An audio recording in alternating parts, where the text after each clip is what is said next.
읽는 날입니다. 에스라 7장 1절은 이렇게 시작하죠. 바사왕 아닥사스다가 왕위에 있을 때 에스라라 하는 자가 있으니라. 이렇게 이제 드디어 에스라를 소개하고 있습니다. 1절부터 5절까지는 에스라의 이력입니다. 그의 이력은 첫째 아론의 16대 손이라고 하는 5절의 말씀으로 대제사장의 뿌리 깊은 자손입니다. 또한 그는 학자로서 모세의 율법뿐만이 아니라 당시 지배했던 페르시아의 법에 아주 유능한 그러한 사람입니다. 그러므로 그의 삶은 어떻게 보면 좀 나무랄 데가 없는 그러한 좋은 조건을 가진 인물입니다. 이 말의 뜻은 그가 예루살렘에 가서 하나님의 역사를 이루기에 모든 조건을 갖추었다고 하는 그러한 말입니다. 관리로서 또 영적 지도자로서의 모든 조건을 잘 갖추고 이제 2차 바벨론 포로 귀환의 주역으로 예루살렘으로 올라가게 됩니다. 오늘 그를 소개하는 본문 이제 6절 말씀 맨 끝에 보시면요, 왕께 구하는 것은 다 받은 자다 라고 하는 말 주목하게 됩니다. 왕에게 구하는 것을 다 받았다. 굉장히 잘 나가는 사람이었죠. 세상 말로 정말 끝발이 있는 그러한 사람입니다. 지금 아주 왕의 모든 총애와 신임을 한 몸에 받고 있는 그러한 사람입니다. 그러므로 그가 굳이 예루살렘에 갈 이유 없습니다. 페르시아에서 고급 관리로 왕의 총애를 받으면서 호식하고 또 편안한 삶을 살 수 있었습니다. 그런데 그는 오늘 뜻밖의 고백을 합니다. 왕이 모든 것을 나에게 허락한 이유가 있다면 그건 하나님이 날 도와주셨기 때문이다 라고 하는 말로 에스라는 자기의 신분을 다시 확인하고 있습니다. 그러므로 내가 또 이방 나라에서 왕의 총애를 받으며 모든 일을 이루어 나가는 것은 내가 똑똑해서가 아니라 내 가문이 제사장 가문이기 때문이 아니라 하나님의 은혜였다고 하는 것입니다. 여호와의 도우심으로 라고 하는 이 6절 말씀, 여호와의 도우심을 입었다 라고 하는 중간의 말씀은 굉장히 중요한 의미를 가지고 있습니다. 오늘 하나님이 나 개인적으로 제사장이 되게 하고 학자가 되게 하고 또 왕에게 교환한 것을 다 받은 자가 되게 한 이유는 하나님이 날 도와주셨기 때문이다 라고 하는 시인입니다. 그렇습니다. 하나님의 은혜가 에스라에게 임했습니다. 또 하나는 하나님의 역사가 아닥사스다 왕에게 임했다고 하는 것입니다. 하나님이 바사나라 왕인 아닥사스다의 마음을 감동시켜 가지고 에스라를 돕게 하셨다고 하는 것입니다.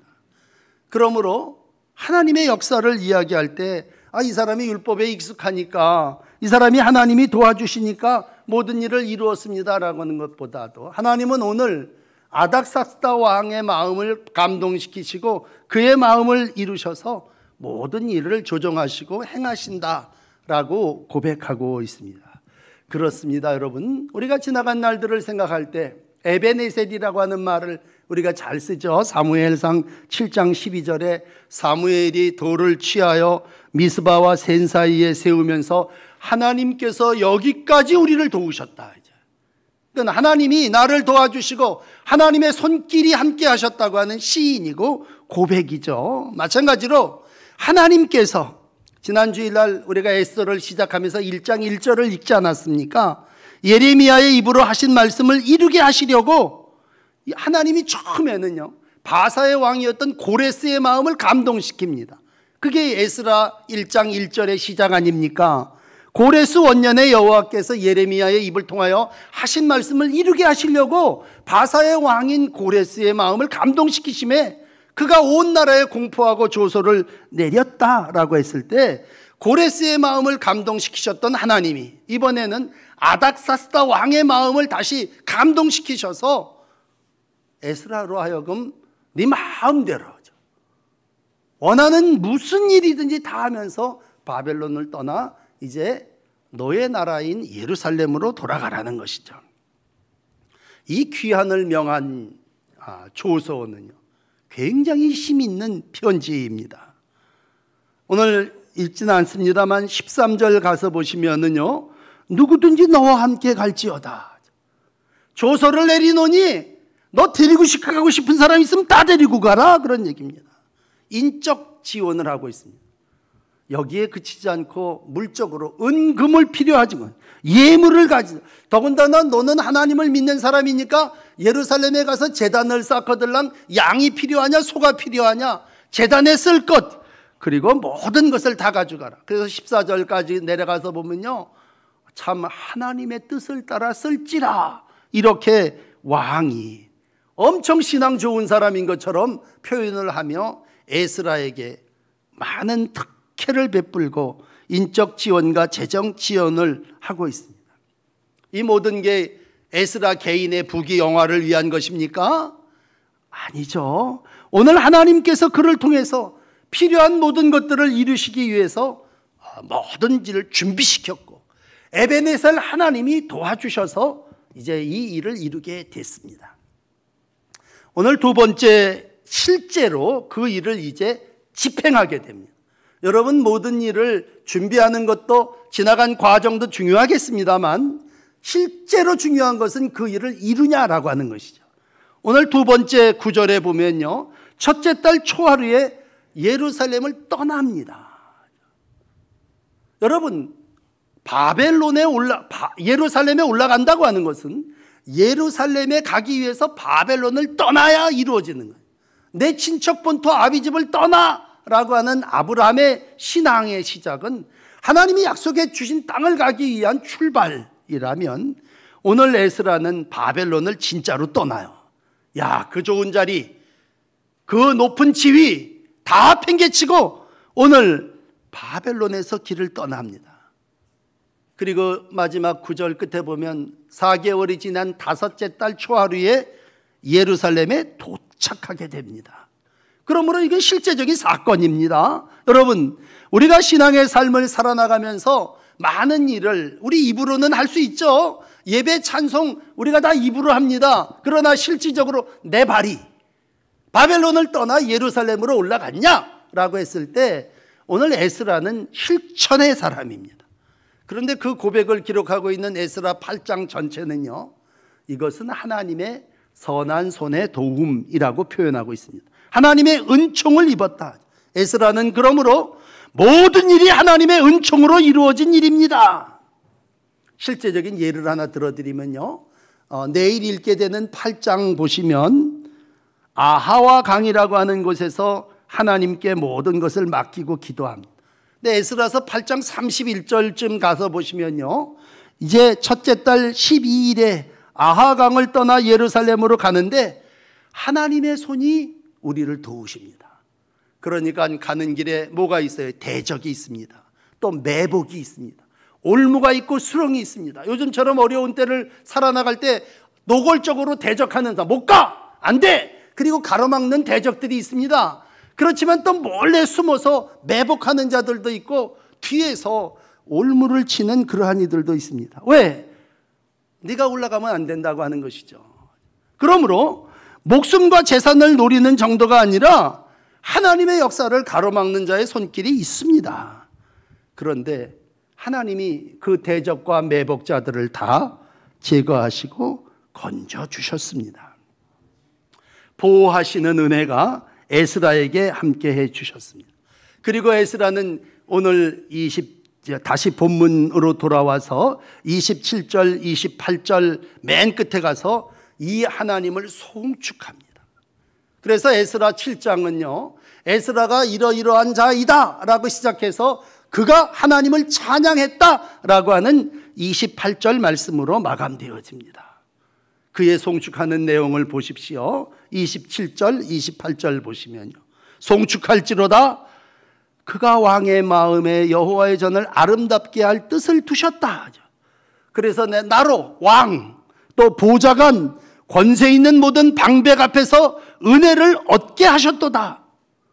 이는 내 하나님 여호와의 손이 내 위에 있었고 그 때문에 내가 힘을 얻었고 이스라엘 중에 우두머리를 모아 함께 올라오게 됐다. 시인입니다. 모든 일을 이루신 분은 하나님이십니다. 마치 사도 바울이 고린도전서에서 나의 나된 것은 하나님의 은혜입니다 라고 고백했던 것처럼 하나님이 대적을 막아주셨습니다. 매복자를 다 물리치셨습니다. 올무가 어디 있는지 다 알게 해주셨습니다.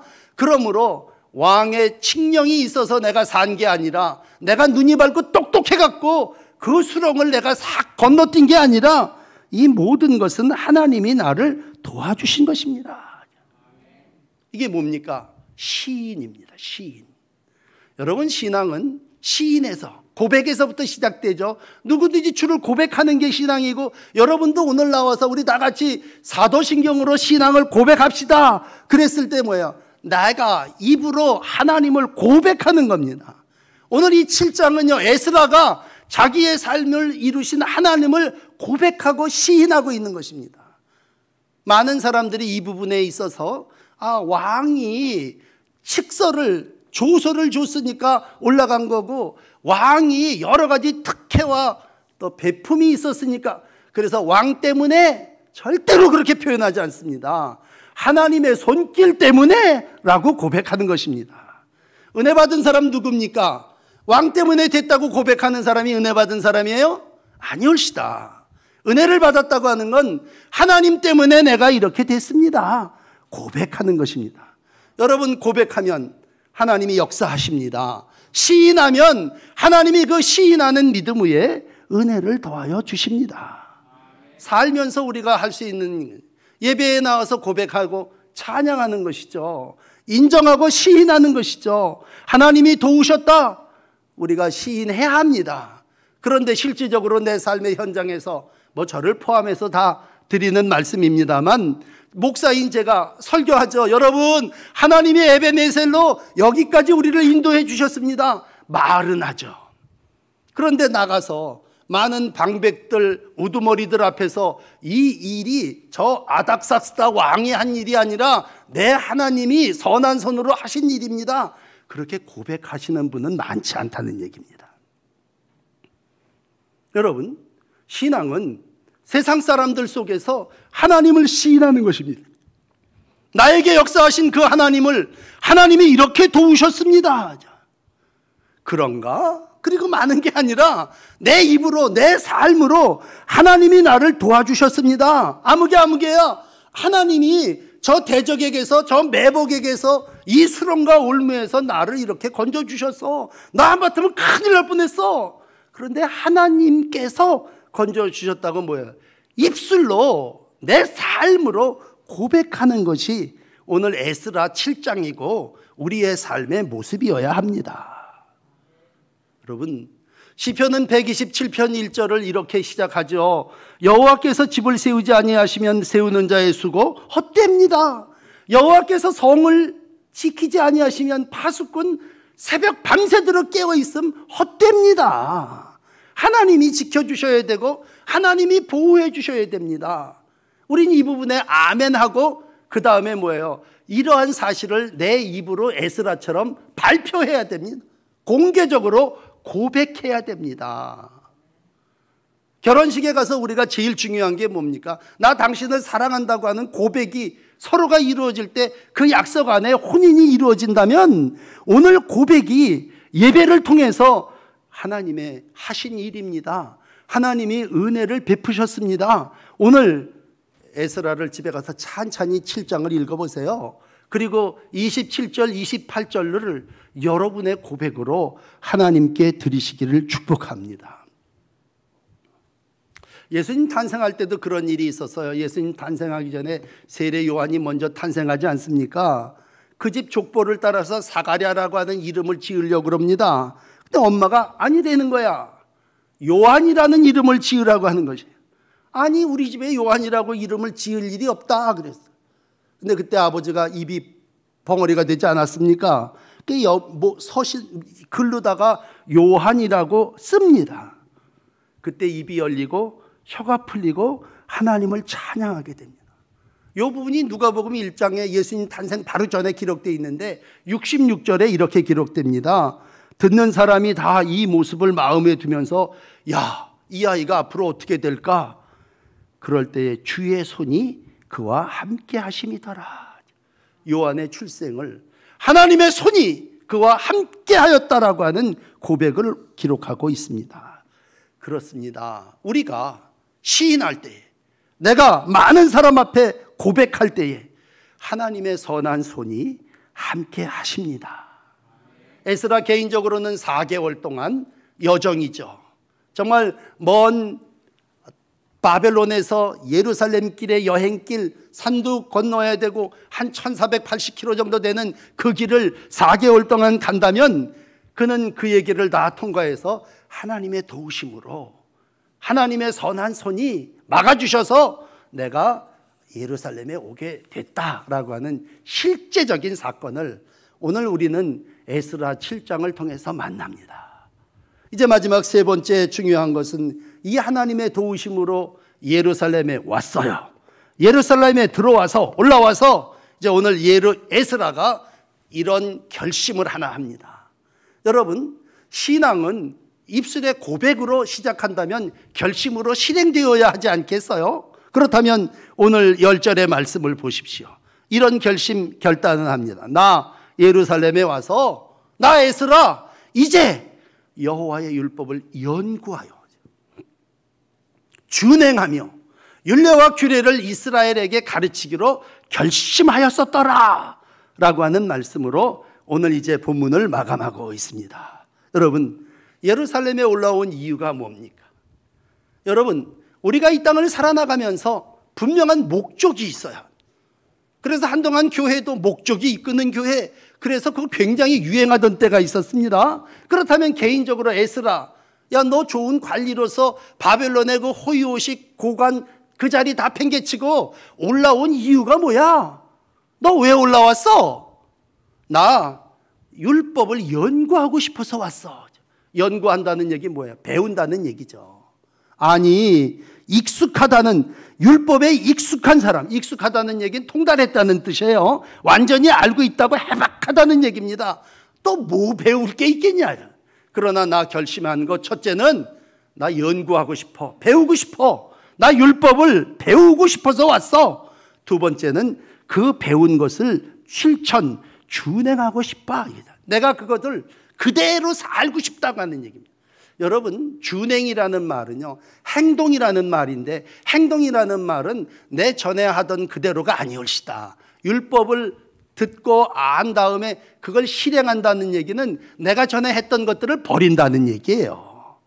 그러므로 준행한다는 얘기는 나를 버린다는 얘기입니다. 나를 내려놓고 포기하고 내가 그동안 살았던 기존의 모든 그런 거 다 팽개치고 이제 나 율법대로 살겠습니다. 그게 준행입니다. 그러므로 준행은 버림입니다. 세 번째로 그가 결심한 것은 율법을 가르치겠다고 하는 것입니다. 배웠으면 내가 실행하고 내 한 몸뚱아리 거룩한 제사장 16대 손으로 살다가 끝날 것이냐? 아니다. 그걸 나는 다른 사람에게 전하고 알리고 가르치는 사명을 이루어 나가겠다는 것입니다. 개인적으로 오늘 에스라를 만나면서 그래요. 그가 이력을 얘기하는 아론의 16대 손이다. 16대 손이면 아론이 후에 한 1000년 지났지 않습니까? 그러면 오늘도 그가 비록 바벨론이라고 하는 남의 나라에 와서 포로 생활을 하고 고급 관리가 되어 있지만 그는 오늘 분명히 유다 백성임에도 불구하고 유대 예루살렘에 있지 않았던 사람이에요. 그러면 어떻게 그가 1000년 세월 동안 하나님의 백성의 삶을 이어갈 수 있었을까? 제 짐작입니다만 분명히 엄마가, 할머니가, 야, 너는 아론의 자손이야, 너는 하나님의 백성이야, 자손 대대로 가르치지 않았겠습니까? 에스라가 그냥 에스라 됐겠어요? 에스라가 학자라고 하는 이름을 붙였다면 오늘 그가 괜히 학자가 됐겠냐고요? 누가 그에게 가르친 사람이 있었지 않겠냐고요? 그 가정에서 그를 가르쳤겠죠. 그의 어머니가 그를 품에 안고, 너는 비록 낯선 땅에 와서 살고 있지만 너는 하나님의 백성이고 네 할아버지는 아론이다. 전통과 가문을 이어가야 함을 가르쳤겠죠. 그리고 오늘 그는 가르치는 사람으로 서 있습니다. 그리고 가르치기로 결심합니다. 이 결심은요, 결단인데 이 심자는 마음 아닙니까? 결심했다는 건 마음 먹고 작정했다는 얘기고 내 몸, 마음, 혼 모든 것을 들여서 그 일을 이룬다면 오늘 그 결심은 헌신입니다. 그의 헌신은 분명한 건 나는 고관대직을 다 물리치고 낯선 곳 예루살렘에 올라와서 이제 나는 하나님의 말씀을 모든 백성들에게 가르치며 살겠다는 그의 삶의 헌신입니다. 여러분, 때로는 하나님이 고레스, 아닥삭스다 이런 왕의 마음을 감동시킬 때도 있어요. 마음을 감동시키는 분은 하나님이시니까. 그런데 때로는 우리가 에스라처럼 내 스스로가 마음에 작정을 할 때가 있습니다. 이건 하나님이 우리가 시켜서 하는 게 아니라 내 마음이 스스로 결심하는 결단이죠. 그러므로 10절은 에스라의 결심입니다. 그리고 세월 한 14년 정도 지났을까요? 느헤미야 8장에 가서 보면요, 에스라의 결심이 열매를 맺게 됩니다. 이제 느헤미야 그 다음이 느헤미야인데 느헤미야 8장에서 보면요, 에스라가 학사로서 성경을 가르칩니다. 뭐 시원찮죠. 나무 상자 궤짝을 이렇게 4절에 올려놓으면 나무 상자에다 놓고서는 하나님의 목전 책을 펴니다. 그 얼마나 감동입니까? 백성들이 다 일어나고 6절에 느헤미야 8장 6절에 보면 어떤 백성들은 아멘 아멘 그랬대요. 그리고 모든 사람들이 뭐예요? 8장 8절에 보면 율법책을 낭독할 때에 그 뜻을 해석하여 다 깨닫게 할 때에 그 백성들이 그 깨닫는 걸 보고 눈물을 흘렸다는 얘기예요. 내가 마음에 감격하는 정도가 아니라 다른 백성들을 감동시켰다는 얘기죠. 저 사람의 눈에서 다 눈물이 흘렀다고 하는 얘기는요, 제사장 학사 에스라가 그들에게 이제는 뭐예요? 감동을 주는 사람이 됐다는 얘기 아닙니까? 하나님이 이방 왕도 감동시키시지만 하나님이 스스로 결심할 때에 하나님은 그 사람을 통해서 또 다른 일에게 감동을 준다고 하는 것입니다. 온 백성이 말씀을 듣고 다 우는 회개의 열매가 이루어지게 됩니다. 사랑하는 여러분, 우리가 이런 설교를 들을 때마다 그래요. 아유, 이젠 선거도 되고 대통령도 뽑아야 되고 이러니까 우리나라에 정말 에스라 같은 좋은 지도자가 있으면 좋겠다. 우리가 그렇게 생각합니다. 그런데 여러분, 우리가 오늘 이 설교를 들으면서 아무개가 또 훌륭한 나라 지도자가 세워지라고 하는 그런 얘기가 아니고 여러분 한 분 한 분이 다 에스라란 말씀이에요. 에스라. 이 시대에 에스라와 같은 하나님의 종들이 되시기를 주의 이름으로 축복합니다. 하나님 감사하게도 올해 우리 교회 표를 말씀이 표준되는 교회 얼마나 좋아요. 모든 가정들이 하나님의 말씀에 순종해서 가나의 혼인잔치가 이루어지는 가정들이 표를 주셨습니다. 여러분, 코로나19 때문에 우리가 모든 일을 다 못해도 말씀은 읽을 수 있지 않습니까? 그래서 우리가 성경 일독 학교를 올해 읽자고 그래요. 어떤 분들은 막 3독 4독까지 하시고 열심히 성경을 읽어요. 여러분, 성경을 읽는다고 하는 것, 성경을 듣는다고 하는 것, 성경을 배운다고 하는 것, 그 결심 물론 대단한 거예요. 그걸 무시하는 거 아닙니다. 그러나 그건 에스라의 결심으로 볼 땐 1번이었어요. 내가 하나님의 말씀을 잘 이렇게 배워야 되겠다. 그래서 내가 말씀을 읽는 거예요. 그러므로 여러분이 목표한 성경을 삼독하겠다. 삼독을 했다고 여러분 목표가 이루어진 게 아니에요. 이제 중요한 건 두 번째인 그 읽은 말씀을 내가 준행하느냐, 실행하느냐라네. 그거 왜 읽습니까?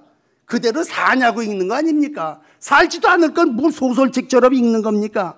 우리가 말씀을 읽을 때 그거 왜 읽어요? 실천하기 위해서 읽는 거죠. 살기 위해서, 그대로 살기 위해서 믿는 거죠. 그냥 바벨론에 가만히 있으면서 열심히 학자로 공부만 하면 뭡니까? 하나님의 뜻은 예루살렘에 올라가는 것이라면 오늘 박차고 이제 예루살렘으로 올라간 거 아닙니까? 말씀대로 살기 위한 지침이에요. 그래서 행동하는 책인 야고보서는요 1장 22절에 이렇게 얘기해요. 우리에게 너희는 말씀을 행하는 자가 되고 듣기만 하고 읽기만 하고 자기를 속이는 자가 되지 말아라. 말씀을 듣고 행하지 아니하면 그 사람은요, 거울로 자기 생긴 얼굴을 보는 것과 같다니요. 아, 여기 죄가 있네. 그리고 이렇게 뜯어내. 아, 보기만 하면 뭐합니까? 실행에 그 바꾸어야죠. 버릴 거 버리고 따를 걸 따라야죠. 그리고 이제 마지막 세 번째는 뭐예요?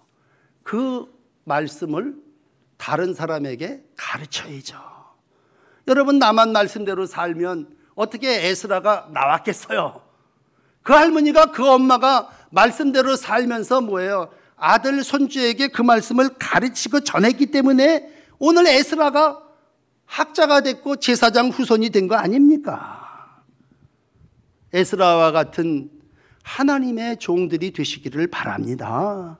말씀을 표준 삼는 교회가 됐다고 하는 건 말씀이 내 인생의 지침이 되고 그 말씀대로 살아내서 다른 사람들에게 저 교회 하나님의 말씀대로 사는 사람들이야, 그러면서 그 말씀을 증거한다고 할 때, 여러분, 많은 사람들이 연구는 많이 해요. 듣는 거 열심히 듣고 그 다음에 읽는 거 열심히 배워요. 그렇지만 아는 것도 중요하지만 실천과 다른 사람을 가르치는 일이 이어져야 된다고 할 때, 안타까운 건 우리가 참 위험하죠. 무서운 사람이 누군지 아세요? 무식한 사람이 무서운 사람이, 더 배우려고 그러지 않는 사람이. 그래서 우리가 꼭 졸업하듯이 교회도 졸업하는 분들이 계셔요. 다 배웠어 이제. 그러나 여러분, 익숙한 학자였던 에스라는 예루살렘에 올라와서 배우기를 결심합니다.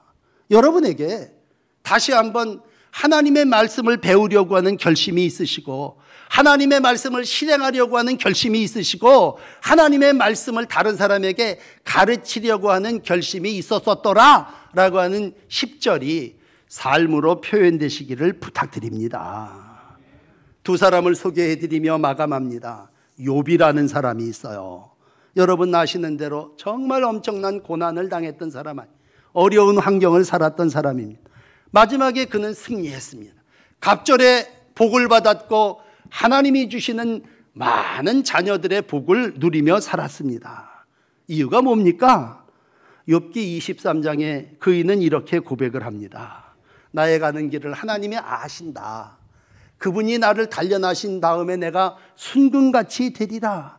내 발이 그의 걸음을 바로 따랐으며 내 길이 그의 길을 지켜 치우치지 아니했으며 내 입술이 그분의 명령을 어기지 아니했으며 내가 세상에 정한 어떤 음식보다도 그분이 나에게 주시는 입의 말씀을 귀히 여겼도다. 사랑하는 여러분, 이래서 욥이 복을 받은 겁니다.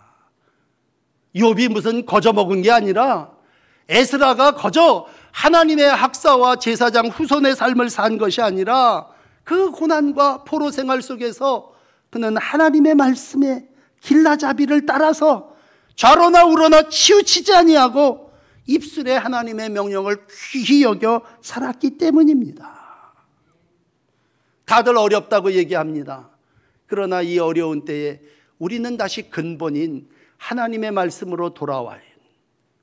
그리고 세상의 어떠한 안일한 바벨론의 부귀영화 자리보다도 하나님이 올라가라고 하신 예루살렘을 향하여 우리의 걸음을 옮길 수 있어야 합니다. 그 대표적인 분이 우리가 믿는 예수님 아니시겠습니까? 마지막으로 예수님을 소개해 드립니다. 여러분, 누가복음 9장 51절에 보시면요, 예수님이 승천하실 기약이 참에 예루살렘을 향하여 올라가기로 굳게 결심하십니다. 그리고 이제 갈릴리 모든 사역을 마무리하시고 유대를 지나서 예루살렘으로 가려고 하시죠. 여러분, 그 자리에 쉬운 일이 있겠습니까? 사마리아 지역을 통과해야 되는데 사마리아 사람들이 대적이 되고 길 막고 못 가. 만약 지난주에 이어서 또 계속 만약인데, 만약에 예수님이 못 가? 그럼 나 그냥 갈릴리에서 사역으로 끝내. 그랬으면 저와 여러분 지금 이 자리에 없어요. 구원 못 받았습니다. 예루살렘으로 올라가기로 굳게 결심하시고 어떤 대적, 어떤 방해가 있어도 예수님은 올라가셨어요. 많은 사람들이 비난하고 로마 정부가 요시찰 인물로 유대 지도자들이 증오의 대상으로 십자가에 못 박아라. 결국은 십자가에 못 박히셨습니다. 마지막 날 밤에 고민하시고 이 잔을 내가 안 마실 수 있으면 안 마셨으면 좋겠습니다.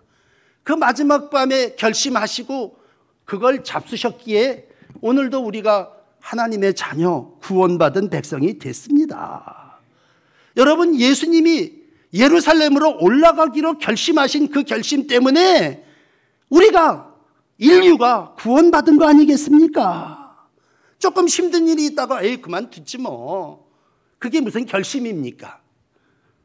고백한다고 해놓고 또 상황이 바뀌니까 우리 헤어지자. 그게 무슨 고백이고 그게 무슨 결심입니까? 삶의 자리에서 올라가기로 굳게 결심하신 그 길은 십자가의 길입니다. 그리고 갈릴리에서 멈추지 않고 예루살렘을 향해서 올라가셨기 때문에 인류의 구원의 역사는, 구속사는 완성되었습니다. 어떤 분들이 바벨론에서는 잘 살아요. 갈릴리에서는 잘 해요. 그렇지만 우리가 올라가야 될 때에 올라가야 합니다. 이제 우리 얘기해죠. 여러분 한 분 한 분. 오늘 세계 성찬 주일인데 코로나 때문에 성찬을 못했어요. 우리가 예수님을 우리 안에 모시는, 예수님이 이 잔을 마셔라, 내 떡을 먹으라, 그 얘기는 우리 보고 예수님의 삶을 살라는 거 아닙니까? 많은 제자들 앞에서 예수님은 당신을 떼어주시면서 너도 나처럼 살아라, 너도 이제 예수의 사람이 되라, 그런 얘기는 뭐예요? 에스라처럼 예루살렘 올라가라, 너가 고백하고 그리고 결심하고 행해라, 그런 얘기죠. 그 중에 맨 마지막은 이제 3주째 여러분에게 읽어드린 마태복음 28장 20절의 말씀입니다. 제일 끝부분이죠. 내가 너희에게 분부한 모든 것을 가르쳐 지키게 하라. 예수님이 승천하시면서 우리에게 내리신 지상 명령은 이제 내가 너희에게 분부한 모든 것을 가르쳐 지키게 하라는 것입니다. 어려운 때에 우리가 단절되지 않으려면 가르쳐야 됩니다. 가르침이 중단되면 16대 손에 에스라가 나올 수 없고, 가르침이 중단되면 하나님의 역사가 땅끝까지 이루어질 수 없기에 오늘도 에스라의 결심의 세 번째인 가르치라라고 하는 사명을 우리에게 주시고 있습니다. 여러분, 계시록은 이때를 마지막 때라고 얘기합니다.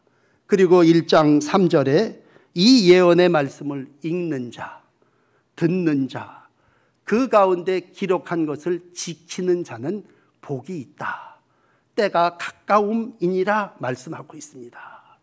읽고 듣고 그리고 지키는 자가 복되다면 여러분 열심히 어려운 때에 바깥에 나가지 못하고 집에만 있다면 집에 성경 읽는 거 듣는 거 얼마나 쉽습니까?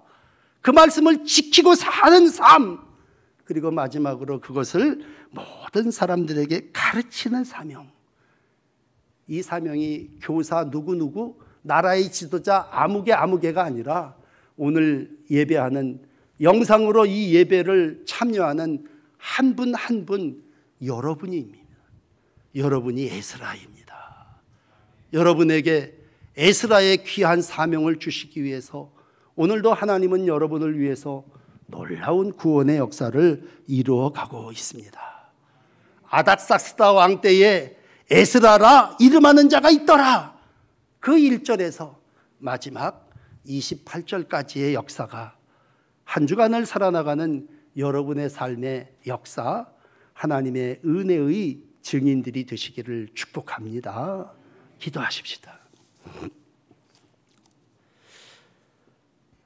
삶을 인도하시는 하나님, 이 어려운 시절에 에스라를 읽게 하셨습니다.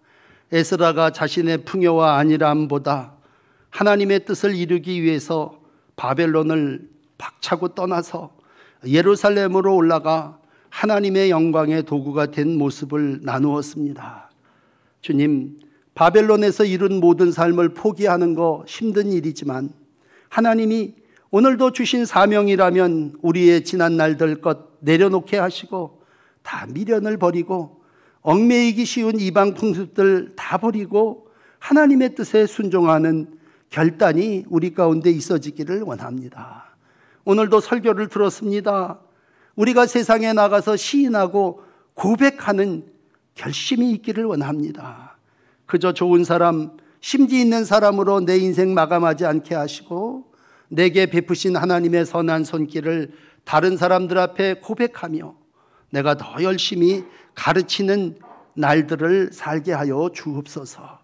머리 숙여 결심하는 이들을 축복하소서. 이들이 결심하면 하나님의 역사가 자손 만대로 이어질 줄을 믿습니다.